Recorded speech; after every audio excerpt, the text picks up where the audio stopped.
Hello बच्चों, projectile की एक प्रॉब्लम सॉल्व करते हैं। A particle can be projected with speed 10 metre per second. ठीक है, पॉइंट ऑफ प्रोजेक्शन ए है, पॉइंट ऑफ प्रोजेक्शन ए है। This is the horizontal level, A B is horizontal level, B C is a box. At what angle of projection particle should be projected so that particle box falls into the box directly.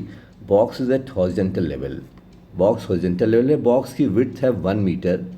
ठीक है, width of the box is 1 metre और particle को आप 10 metre per second की speed से project कर सकते हो। एंगल ऑफ प्रोजेक्शन आपको कैलकुलेट करना है। इसका मतलब पार्टिकल बॉक्स के अंदर गिरना चाहिए डायरेक्टली। ठीक है, ठीक है, सॉल्व करते हैं।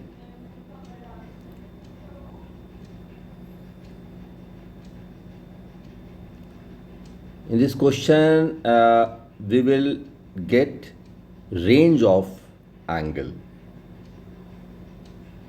ठीक है, first target is point B. पहले आप पॉइंट बी को टारगेट करो। रेंज की वैल्यू हो गई 5 metre, right. A B is the range, range की वैल्यू आ गई 5 मीटर। ठीक है, पॉइंट बी को टारगेट करो आप। तो आर की वैल्यू हो गई 5 मीटर। ठीक है, u square sine 2 theta upon g. अब रेंज का हमने फॉर्मूला यूज़ कर लिया सीधा, तो 5 is equal to u square sine 2 theta upon g use करके साइन 2 थीटा की वैल्यू मेरे पास आ गई 1/2। So I got 2 theta is equal to 30 degree and theta is equal to 15 degree. इसका मतलब 15 डिग्री पर अगर आप पार्टिकल को प्रोजेक्ट करोगे तो पार्टिकल सीधा पॉइंट बी पे जाके हिट करेगा। At theta is equal to 15 degree angle. ठीक है, at theta equal to 15 degree angle of projection particle hits point B. ठीक है, इसका मतलब theta should be greater than 15 degree होना चाहिए। अगर आप चाहते हो कि पार्टिकल बॉक्स के अंदर जाए तो पार्टिकल का एंगल ऑफ प्रोजेक्शन 15 डिग्री से ज़्यादा होना चाहिए। Now let us target point C. Point C को टारगेट करते हैं। रेंज की वैल्यू 6 मीटर हो जाएगी। देखो, 6 is equal to u square sine 2 theta upon g. So that will give you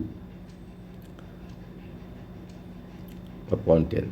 तो यहाँ से साइन 2 थीटा की वैल्यू आ गई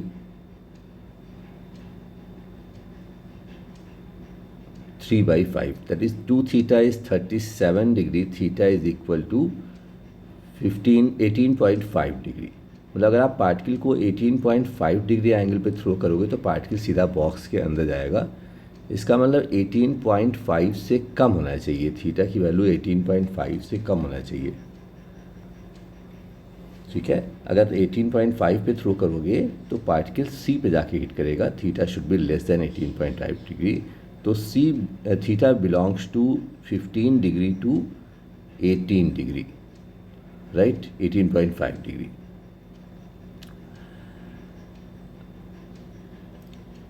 अब देखो, for theta and 90 minus theta range same होती है। ठीक है, for theta and 90 minus theta range is same. Range is equal for given speed, right. So I can say 90 degree minus 15 degree, that is 75 degree, and 90 degree minus 18.5 degree is 71.5 degree. तो अब दूसरी range मेरे पास आ गई। Theta should be in between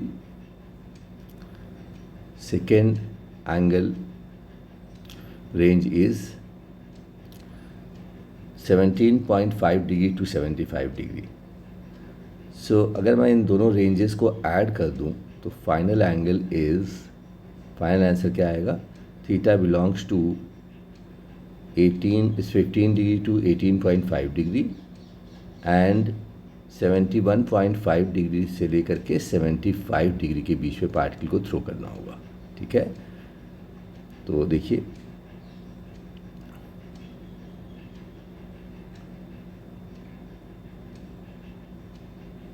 तो पहले आप पॉइंट बी को टारगेट कर रहे हो, फिर पॉइंट सी को टारगेट कर रहे हो। ठीक है। और इससे आपको रेंज मिल गया, तो दो रेंजेस में दो एंगल्स मिलेंगे 15 डिग्री टू 18.5 एंड 71.5 से लेकर के 71.5 से लेकर के 75 डिग्री। Thank you.